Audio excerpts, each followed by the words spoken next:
देखिए next CTET का exam दोस्तों इसी साल दिसंबर में ही होंगे। तो गाइस अगर आपने इसी साल 2024 में डीएलएड कोर्स में एडमिशन लिया है तो गाइस आप जो है सीटेट का एग्जाम दे सकते हो।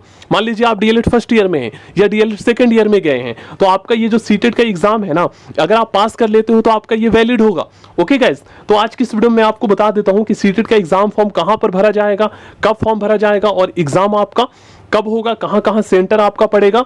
ओके गाइस, एग्जाम पैटर्न क्या है, कहां से क्वेश्चंस पूछे जाते हैं, वेस्ट बुक कौन सी है, फीस क्या है, सब कुछ आज के इस वीडियो में आपको बता देता हूं। तो सबसे पहले तो गाइस मैं आपको एग्जाम पैटर्न बता देता हूं। देखिए सीटेट का जो पेपर 1 एग्जाम होता है ना, ये क्लास 1 to 5th के टीचर बनने के लिए होता है।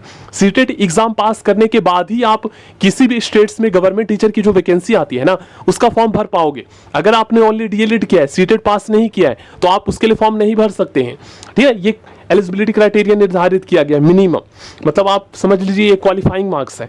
अब इसमें पास होने के लिए आपको बस नंबर लाना होता है, ठीक है। इसका नंबर ज्यादा मैटर नहीं करता, मतलब अगर आप ज्यादा ले आते हो तो कोई मैटर नहीं करता है। देख लीजिए इसमें क्या है, पेपर 1 में टोटल 150 क्वेश्चन पूछे जाते हैं, 150 नंबर का पेपर होता है और आपको 150 मिनट का टाइम दिया जाता है, 2.5 घंटे का। ओके गाइस, इसमें कोई भी निगेटिव मार्किंग नहीं होता है, ऑब्जेक्टिव एमसीक्यू क्वेश्चंस होते हैं। साल में सीटेट का 2 बार एग्जाम होता है, ठीक है गाइस। कई बार जनवरी में होता है तो दिसंबर में होता है या जुलाई में होता है, इस तरीके से।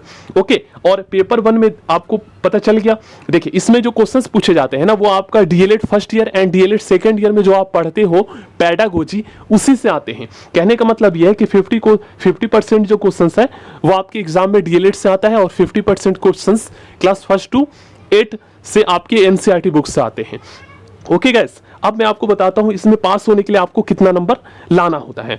तो देखिए अगर आप दोस्तों जनरल कैटेगरी से हो या ईडब्ल्यूएस कैटेगरी से हो, तो इसमें पास होने के लिए जो है ना मिनिमम आपको 60% लाना होता है। मतलब 150 का 60% कितना होता है, 150 का 60% जो होता है 90 नंबर होता है। वहीं पर अगर आप रिजर्व कैटेगरी से हो, SC ST OBC PH से, तो आपको दोस्तों इसमें पता है कितना लाना होगा, आपको 83 लाना होगा, मतलब कि 55%।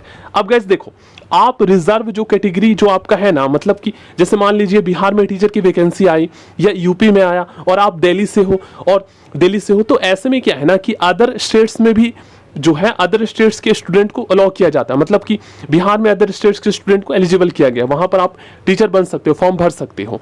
तो ऐसे में दोस्तों वहां पर जब आप जाओगे तो वहां पर आपको जनरल में शामिल किया जाएगा। आप अपने स्टेट्स में ही केवल रिजर्व कैटेगरी से हो, लेकिन वहां पर आपको जनरल कंसीडर किया जाएगा।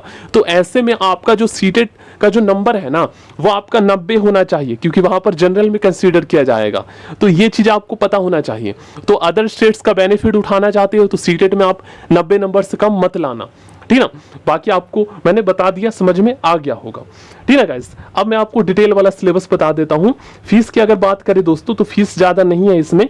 वैसे अगर आप सीटेट का एग्जाम देना चाहते हो, अगर आपका तैयारी नहीं भी है तो भी आप एग्जाम देकर देख लो, पता तो चल जाएगा कि कैसे क्वेश्चंस पूछे जा रहे हैं। पेपर 1 के लिए 1000 रुपये जनरल ओबीसी को, और जो रिजर्व से उनको 500 लगेगा।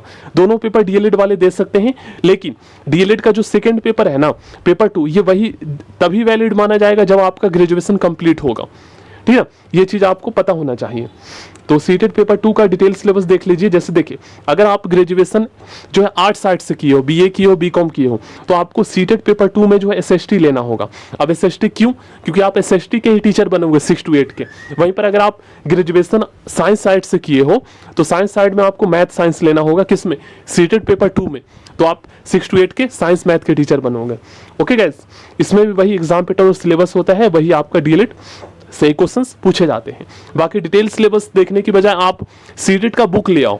आर्यन पब्लिकेशन की previous year solve question paper की बुक आती है। आप बोलिएगा आर्यन सीटेट पेपर 1 की बुक चाहिए, वो आपको दे देंगे। उसमें क्या है ना, सारा टॉपिक जो इंपॉर्टेंट है और इन सभी टॉपिक से जो प्रीवियस ईयर क्वेश्चंस पूछे गए हैं वो टॉपिक वाइज और चैप्टर वाइज दिया गया है। जैसे उस बुक में जो है ना, इस टॉपिक से एक चैप्टर है, इस टॉपिक से एक चैप्टर, इस टॉपिक से एक चैप्टर, और इन सभी चैप्टर जो बना है इसमें इन टॉपिक से कैसे क्वेश्चंस पूछे गए हैं, कब कब, वो सभी बुक के लास्ट में दिया गया है। प्लस उसमें 4-5 previous year questions paper solve मिलेंगे करंट के, और उसमें आपको प्रैक्टिस सेट मिलेंगे। बस उसको आप पढ़ लीजिए, मतलब उसको रटिए मत, उस पूरे को पढ़ लीजिए आप, ठीक है। 1 महीना आप पढ़ लीजिए उस बुक को, पूरा आपका क्लियर हो जाएगा एग्जाम। देख लीजिए, बाकी आप देखेंगे तो वही आपका डीएलएड वाला टॉपिक मिल जाएगा। जैसे ये जो टॉपिक आप देख रहे हो ना, ये आपको डीएलएड में पढ़ाया जाएगा और उसी से सीटेट में क्वेश्चंस पूछे जाएंगे। बाकी और डीएलएड में कुछ नहीं पढ़ाया जाता है।